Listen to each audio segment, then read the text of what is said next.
थोड़ा सा नीचे हो जाइए, जेकर पैसा वाला लगल ओकरो के दिखवावे दलो।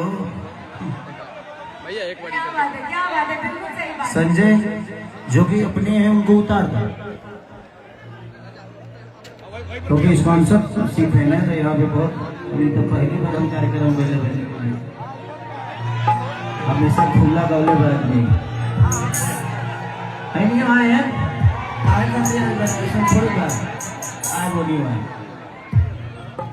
तो अब हम 20 मिनट की ओर आगे बढ़ेंगे और उसमें हम बुलाना चाहेंगे अपने स्पॉन्सर्स को।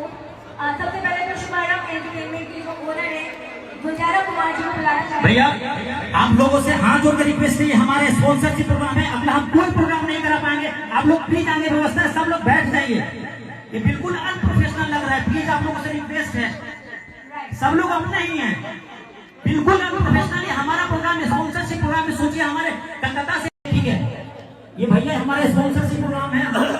भैया एक बार अपने से बोल दीजिए। जो मेरे अपने प्लीज उतर के नीचे चले जाइए, सब तो अपने ही हैं यहाँ पे। पटना है तो पटना के लोग तो अपने ही हैं, पूरा बिहार अपना है। मैं सबसे कहूँगा कि जो भी है प्लीज आप लोग देख रहे हैं कि भोजपुरी के सुपरस्टार खेसारी लाल यादव और एलविश यादव के ज़बरदस्त स्टेज शो में कैसे भीड़ मचा है। तो आप लोग का क्या राय है, अपना राय कमेंट बॉक्स में मतलब। चैनल पर रहें तो चैनल को सब्सक्राइब कर लीजिए। मिलते हैं फिर नेक्स्ट वीडियो में, इतना के लिए जय हिंद जय मातरम साथियों। तो अपना राय ज़रूर कमेंट बॉक्स में मतलब और बेल आइकन घंटी दबाना ना भूलें।